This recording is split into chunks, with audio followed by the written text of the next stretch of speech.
Good day, grade 9 learners. So let us continue with your booklet 1, quarter 2. So let's have the what is it? So we have four kinds of variations: direct, inverse, joint, and combined. To represent direct and inverse variation, we have table of values, mathematical equations, and graphs. For joint and combined, we can represent it using mathematical equations. So in mathematics, we usually deal with two types of quantities: variable quantities or variables, and constant quantities or constants. So when we say constant, if the value of a quantity remains unaltered under different situations. Examples: 4, 2.718, or 22 over 7. So when we say constant, wala siya ga-change. When we say variable, if the value of a quantity changes under different situations, for examples, speed of a train, demand of a commodity, population of a town. So sa variable naman niya, the quantity changes. So in a mathematical equation where a relationship is established for some type of parameters, normally two types of quantities exist. One is constant that doesn't change with the changes of other parameters in the equation, and another is the variable which changes for different situations. The changing of variable parameters is known as variation.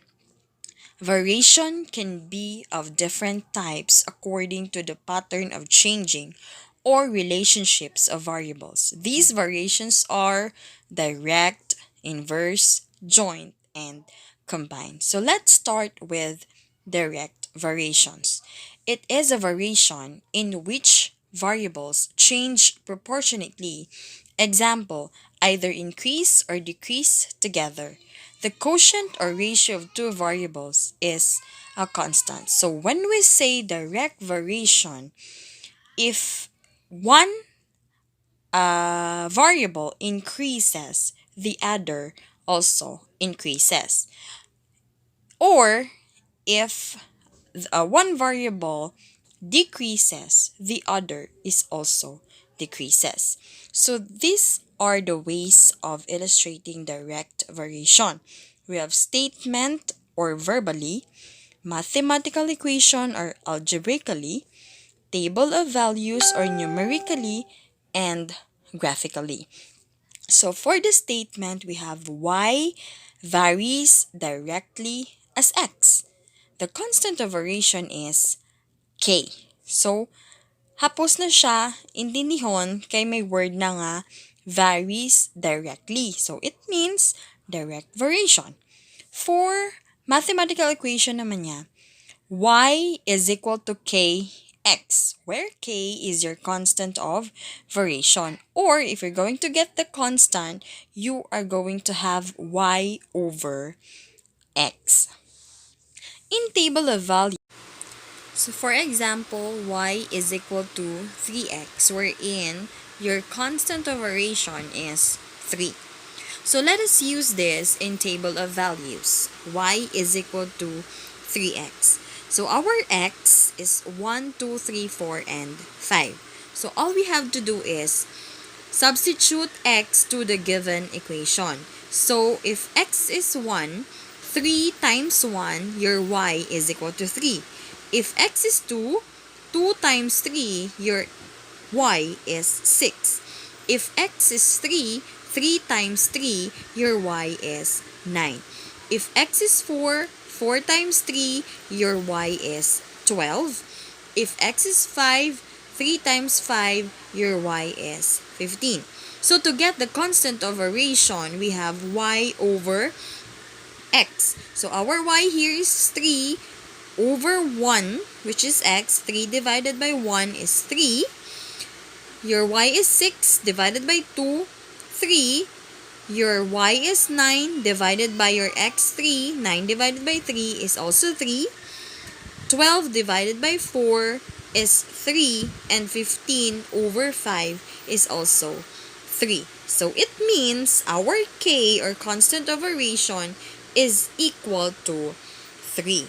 So, ratios is represented by y over x, and it should be equal or true to all. Okay? So, for graphically, just plot the values of x and y here. X is the horizontal line, y is the vertical line. So, we have here a straight line graph. Okay? Okay, next, let's proceed to inverse variation. Now, when we say inverse variations, the variable change disproportionately, or when one of the variables increases, the other one decreases. The product of two variables is a constant. So, anong difference nila ni direct? Si direct if x increases, your y also increases. Diriya, baliskad, disproportionately. If x increases, your y decreases. Or, if your x decreases, your y increases. So, ang constant of variation niya ni direct variation is quotient or ratio. Gin-divide tayo, no?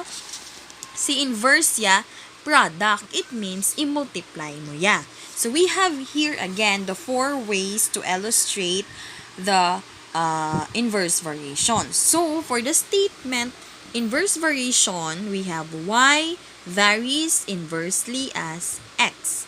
So, we have the phrase varies inversely. So, it is inverse variation. So, again, the constant of variation is still k. In mathematical equation or algebraically, we have y is equal to k over x. So, kung i-compare mo siya sa direct, y is equal to kx. To area y equals k over x. For x should not be equal to 0. Kaya kung 0 na karon, ma-undefined na siya. Or, if you are going to get the constant of variation, multiply si x and y. For example, y is equal to 12 over x. This is an example of inverse variation. So, let us use this for table of values. So, we have here the equation y is equal to 12x. Again, the values of our x is 1, 2, 3, 4, and 6. So, how to get the y? Just substitute the value of x. So, if x is if x is 1, 12 divided by 1 is 12. If x is 2, 12 divided by 2 is 6. If x is 3, 12 divided by 3, that is 4. If x is 4, 12 divided by 4, 3. And if x is 6, 12 divided by 6, that will give you 2. To get the constant of variation, again, we get the product of x and y. So, i-multiply. 1 times 12 is 12. 2 times 6 is 12. 3 times 4, 12. 4 times 3, 12. And 6 times 2, 12. It means your constant of variation is equal to 12. Again, the product of two variables should be equal. Okay? So, if we are going to graph this, amo ni iya nga tsura. So, kung si inverse, straight line, si direct, is straight line, si inverse is curve. Okay? Next, let's proceed to joint variations. It is a variation in which the quotient of a variable and the product of two variables is a constant. So, there are 2 ways only to illustrate joint variation. So, we have statement or verbally, y varies jointly as x and z. The constant of variation is k. So, as you can see, there are 3 letters or variables, y, x, and z. Na? So, if we're going to represent this in mathematical equation, it looks like this. Y is equal to kxz. So, it means y varies jointly as x and z, where k is the constant of variation. For example, y is equal to 4xz. And for the last variation, we have combined variation. It means a variation in which the quotient of the product of two variables and the variable is a constant. It is a combination of direct and inverse variation. So there are two ways to illustrate it. We have statement, y varies directly as x and inversely as z. So we have combined. So duwa ang word nga makita mo, directly kag inversely, because it is a combination again of direct and inverse. So the constant of variation is k. If you're going to write it in mathematical equation, y is equal to kx over z. So si constant of variation gin-multiply kay x, kay varies directly siya kay x. Pero si z ra sa dalom kay varies inversely naman siya. So, himo siya denominator or divide. So, for example, y is equal to 4x over z. Okay?